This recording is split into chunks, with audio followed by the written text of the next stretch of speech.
Hello, my name is Jonathan Batselos, and today I am going to go over the cybersecurity risk assessment that this task force has done regarding the U.S. government. There are several objectives of this presentation.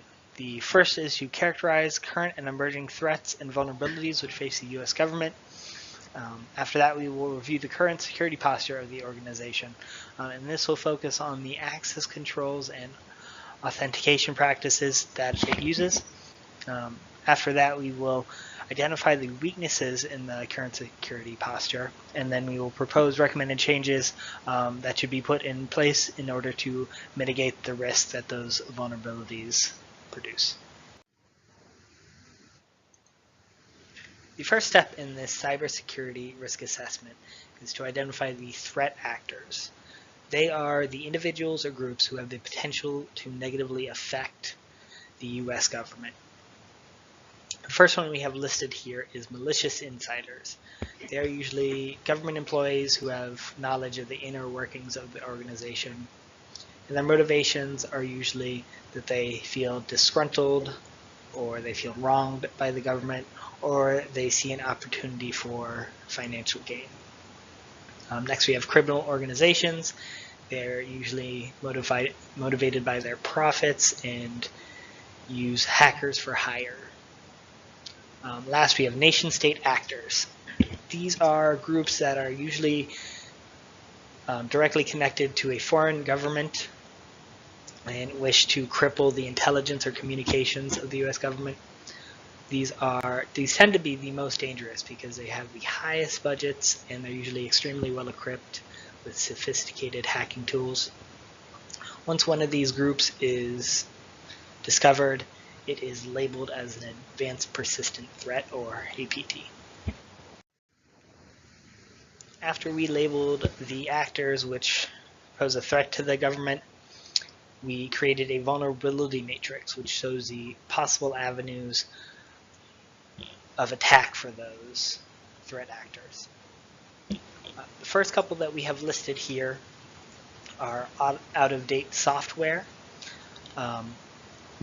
You can see the first one that we have is a programming language, Python. Out-of-date versions could result in a denial of service attack. And then we have other ones as well that could result in arbitrary code execution or classified information exposure. The mitigation technique is to make sure all software is up to date so that the vulnerabilities that have been found have been patched up. Down here we have as a vulnerability is biometric hacking. This might result in a data breach. And underneath here, we also have multi-vector dark web attacks. These include phishing emails, malware-infected links, and theft of authentication. These are usually done by social engineering attacks done on the employees, where the employees are tricked into giving up information and authentication techniques to these threat actors. After the initial research was complete, we looked into the security posture of the U.S. government with a focus on the authorization and access control techniques. First thing we went into was authorization. So in order to access the secure network, employees must provide a username, which is generated based on the employee's name, a password, which is generated by the employee. It has minimum requirements such as length and characters, and they also must have a common access card which contains encrypted biometric data which is unique to the individual.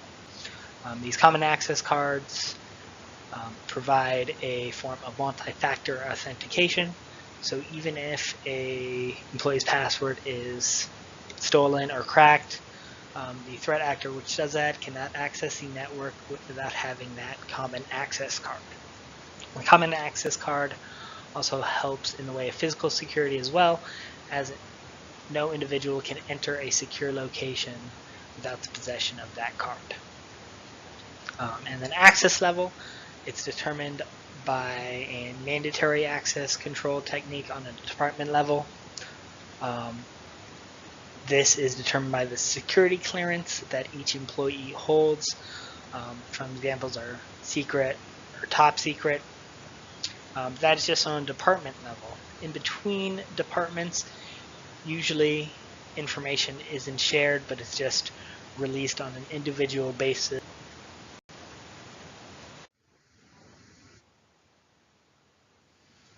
After that initial assessment was complete, we looked into the weaknesses of the security posture. First category that we'll go into is policy weaknesses.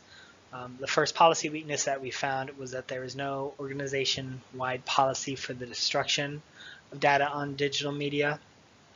This means that there is no strategy for getting rid of information when it is no longer useful to the government.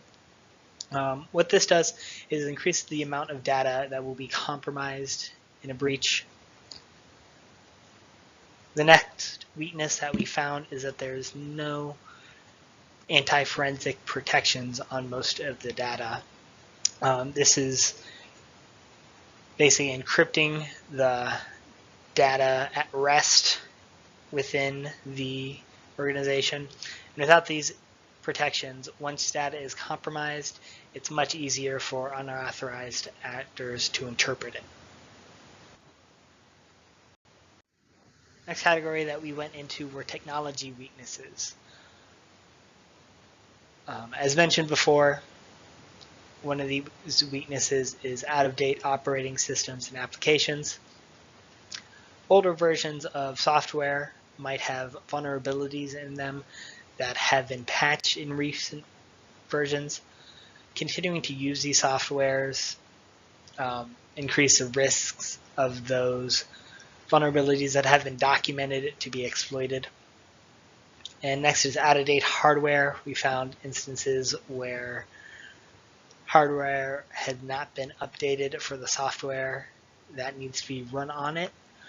This older hardware might not have the capabilities to enforce security standards, which might lead to those security standards just not being used because it would make that hardware not do its job. So it's important to update hardware when it becomes obsolete.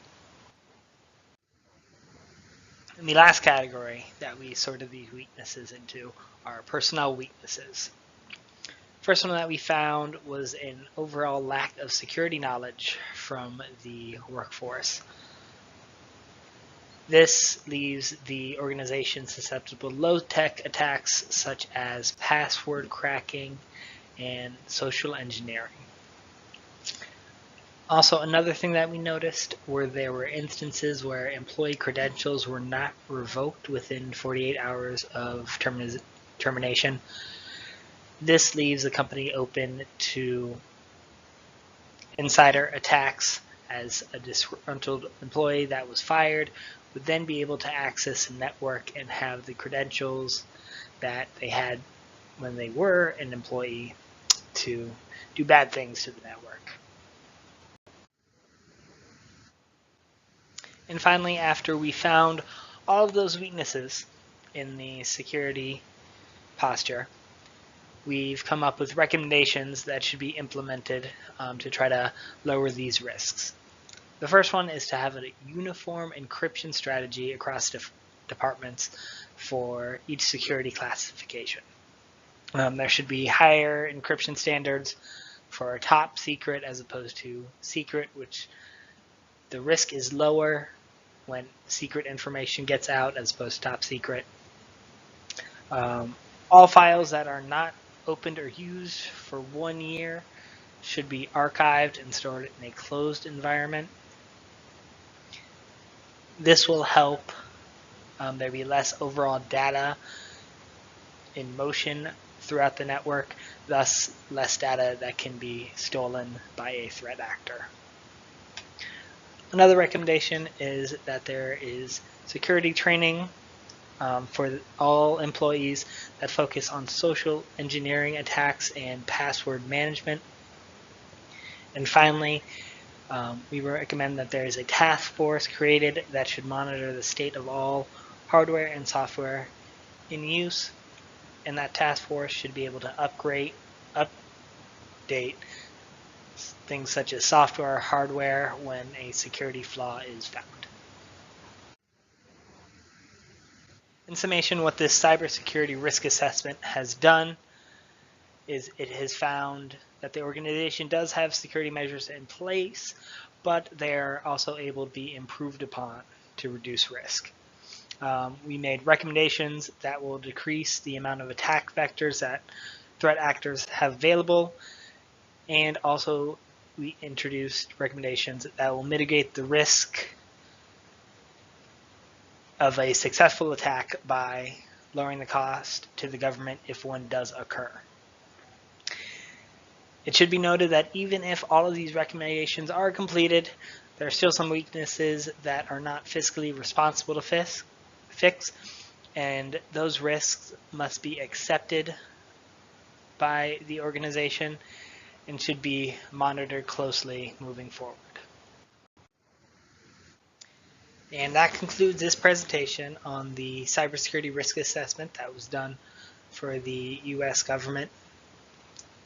Thank you very much for your time. And if you have any questions, please direct it to one of the members on the task force. Thank you.